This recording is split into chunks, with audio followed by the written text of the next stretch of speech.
Brought to you by Vega, powered by Sensodyne and Vinyl. Grow ZFC. Associate sponsor UltraTech cement. રાજકોટમાં seal કરાયેલા આરોગ્યલક્ષી એકમ અને શાળાને ખોલવા મહાનગરપાલિકાની શરતી મંજૂરી. ગેરકાયદે બાંધકામને નિયમિત કરવાની બાંહેધરી સાથેનું સોગંદનામું રજૂ કરવું પડશે. ફાયર એનઓસી રિન્યૂ ન કર્યું હોય તેવા એકમોએ 15 દિવસમાં એનઓસી મેળવી લેવું પડશે. રાજકોટ અગ્નિકાંડ બાદ સુરેન્દ્રનગર પ્રાથમિક શિક્ષણ વિભાગની કાર્યવાહી. ખાનગી પ્રાથમિક શાળાઓમાં શિક્ષણ વિભાગે ચેકિંગ હાથ ધર્યું. 11 જેટલી ખાનગી શાળાઓમાં ફાયર સેફટી ન હોવાનો થયો ધડાકો. શાળાઓની બેદરકારી બદલ ફટકારાય છે નોટિસ. જીવના જોખમે બાળકો શાળાઓમાં અભ્યાસ કરતા હોવાનું આવ્યું બહાર. અરવલ્લી જિલ્લાની 3 શાળાઓને સીલ કરવા આદેશ. મોડાસાની 2 અને મેઘરજની 1 શાળા સીલ કરવા નિર્ણય.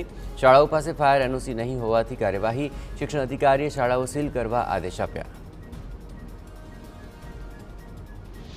સુરતમાં સીલિંગ કાર્યવાહી અંગે ફાયર વિભાગનો નિર્ણય. બીયુ નહીં હોય પરંતુ એનઓસી હોય તેવી મિલકતોને સમય મળશે. એનઓસી હોય તેવી મિલકતોને 60 દિવસની મુદત મળશે. બીયુ એનઓસી બંને નહીં હોય તેવી મિલકતો જ સીલ રખાશે. Brought to you by Vega, powered by Sensodyne and Vinyl. Grow ZFC. Associate sponsor UltraTech cement.